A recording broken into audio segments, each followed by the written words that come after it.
Good morning. Good morning. How are you? I hope you're safe and well because that's the most important thing. Anyway, the weather has definitely changed here. It's all misty, I suppose. We're into Kate's season of mists and autumn fruitfulness. Gosh, I was going to carry on with a poem there, but I won't bore you. Work, I suppose. Right.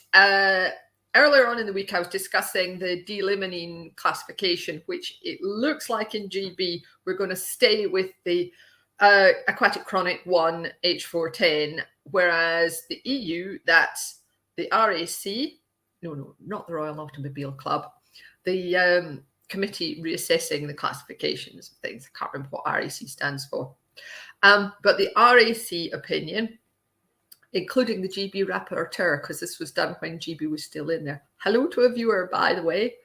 The RAC opinion, the REACH dossier, and like I said, even the GB rapporteur think it should be category 3 H412.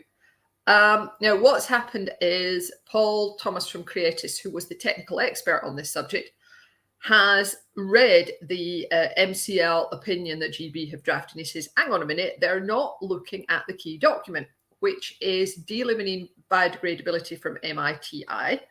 And it was actually incorrectly rated as Klimish 4 in the REACH dossier when it should have been Klimish 2. So I've just put a link to that below this video. It is kind of a long link, and you may need to agree to the terms and conditions to see it, but it's well worth reading. And I think Paul's correct. The biodegradability study still stands. And also, when you look in the REACH dossier for d-limonene, there are plenty of other supporting documents. So quite what's going on at the HSE, I don't know. But as I said in my earlier video and in the emails around this, it's very much, they've had to put all of these things out really, really quickly. So it's hardly surprising that things may slip between the cracks. So that's work. Now, in other matters, you'll be thinking, reasons to be cheerful. We've had piano music all week, and you'd be right. The first thing is the Goldberg Variations, and like a lot of people, I am of the opinion that there is one supreme interpreter, which is Glenn Gould. So I'm putting that now. I mean, and I've heard lots of versions of the Goldberg Variations, you know, on harpsichord and God knows what else, but the way that he interprets it and the sense you get of it. People have said, you know, that listening to Bach is the closest thing to hearing the voice of God.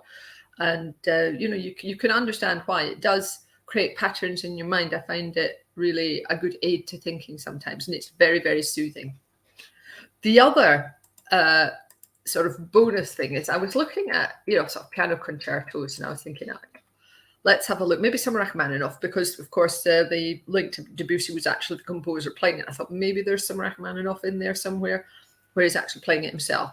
And no, I found the second piano concerto, and I found the most amazing comment underneath this particular version, which is a very, very good version. And it was a chap who lost a little boy at the age of 19 days. And he said, you know, he was going for an operation. We didn't know if he was going to survive. I'm just going to read this bit. On the day he died, just before surgery, knowing it would take a miracle, I played for him one last song on my MP3 player right before his surgery. I chose the second movement of this piece. I wanted to blur the lines between heaven and earth. 10 years later, I don't regret the decision. Sorry, I seem to have something in my eye.